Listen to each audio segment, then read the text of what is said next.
शहर पेशावर में जदीद बायोफ्लॉक टेक्नोलॉजी के तहत वियतनाम और थाईलैंड की फिश ब्रीड मुतारिफ कराई है। मुकम्मल सेटअप पे कितना खर्चा आया है? वियतनाम और थाईलैंड से यूज करते हैं फिंगर फिश वगैरह, तो वो फ्रीज फार्म में आते हैं। वो सोच के मैंने इसकी फार्मिंग की, तो मैं लोगों को वो फ्रेश प्रोवाइड कर रहा हूँ। 90% सेल हो गई। फ्रेश वाटर में इसकी ग्रोथ हम नहीं ला सकते। किस तरह आपने ये सोचा कि पेशावर में for the first time biofloc की टेक्नोलॉजी है, फिर वियतनाम और थाईलैंड की ये मछली मुतारिफ कराना जहन में किस तरह सोचा है? जहन में तो नहीं, बस वैसे ही एक वीडियो देख रहा था, मेरा भी इंटरेस्ट उसमें पैदा हुआ। तो असल में इस टेक्नोलॉजी में और जो रिवायती आम हमारे पास फिश होते हैं, वो हम इसमें उसकी ब्रीडिंग या उसकी फार्मिंग नहीं कर सकते। जो सबसे कामयाब है और इसमें हम जिसकी ग्रोथ ला सकते हैं, तो वो यही वियतनाम और थाईलैंड की ब्रीड इसकी हम कर सकते हैं।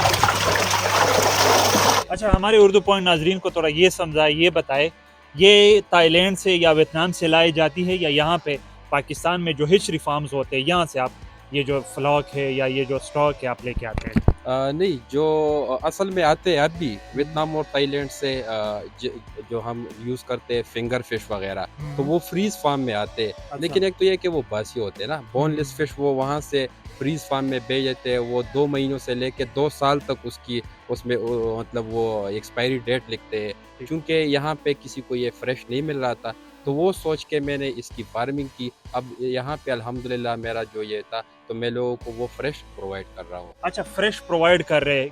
कितनी टैंक क्या लगाई? हमने जो देखी मेजोरिटी जो टैंक क्या है वो खाली हो चुकी है। लोगों का फीडबैक किस तरह है? होटल्स वाले डिमांड कर रहे हैं या पब्लिक यहाँ पे लेके जाती है? अच्छा, ये तकरीबन 1 महीना, अभी आज 21 नवंबर है, मैंने 22 अक्टूबर से इसकी सेल शुरू की है। तो अल्हम्दुलिल्लाह मैंने ये 20 टैंक्स ये लगाए थे और इसमें थे तकरीबन 12,000 फिश थे। अच्छा। अभी इसमें ये 90% सेल हो गए और सिर्फ ये 10% रह रहे, और वो भी अच्छा। मैंने रिटेल में सेल किए। मतलब किसी रेस्टोरेंट या वेडिंग हॉल वाले को नहीं दिए, बल्कि खुद लोग आते हैं और वो ले जाते। आप इनको किस तरह फीड खिलाते हैं? अच्छा, इसमें इतना मतलब वो मुश्किल नहीं है, लेकिन ये है कि इसकी ऑक्सीजन की जो रिक्वायरमेंट है, वो आपने इसको 24 आवर देनी होती है। अगर उसके बीच में कुछ मतलब 1 घंटा आधा घंटा मिस भी हो जाए तो मसला नहीं है, लेकिन ओवरऑल 24 आवर इसको ऑक्सीजन के मोटर्स आपको आपने खुद देख भी लिए, तो इसको 24 आवर ऑक्सीजन होती है।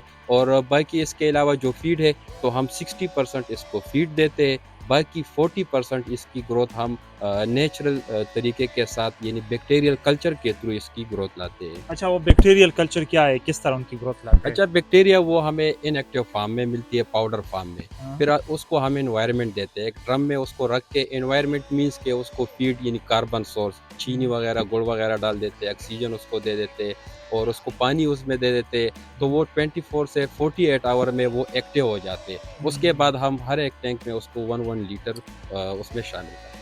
अच्छा, ये मुझे बताएं आप, इनका ये जो टेम्परेचर है पानी का, मैंने देखा यहाँ पे जो पानी का कलर है वो आम पानी की तरह नहीं है। ये इसमें आपने कोई केमिकल डाली है या इसके लिए जो नॉर्मल टेम्परेचर होता है इसके लिए टेम्परेचर कितनी रिक्वायरमेंट है और आप इस टेम्परेचर को किस तरह बरकरार रखते हैं?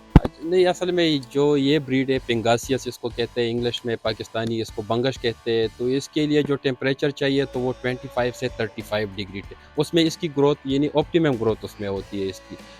और अगर इसकी टेम्परेचर 15 डिग्री तक आ जाए पानी का, तो फिर वो उसमें मोर्टेलिटी स्टार्ट हो जाती है, फिर ये मरते हैं। इसके अलावा इसकी पीएच, अमोनिया, इस तरह के और भी पैरामीटर्स है, वो हम इसकी रेगुलर चेक करते हैं। आपने पानी की कलर की बात की, तो चूंकि आपको मैंने बता दिया कि इसकी ग्रोथ हम बैक्टीरियल कल्चर के थ्रू लाते हैं, तो ये कलर इसकी बैक्टीरिया की वजह से इस तरह की कभी पिंक हो जाती है, कभी ब्राउन हो जाती है, और इस तरह फ्रेश वाटर में इसकी ग्रोथ हम नहीं ला सकते। कोशिश हमारी यही होती है कि हम नवंबर या दिसंबर के मिड तक इसको सबको ख़त्म कर दें, क्योंकि उसके लिए फिर एक प्रॉपर शेड भी होनी चाहिए। अभी हमारे क्योंकि फर्स्ट टाइम है, तो उस तरह की हमने शेड नहीं लगाया है।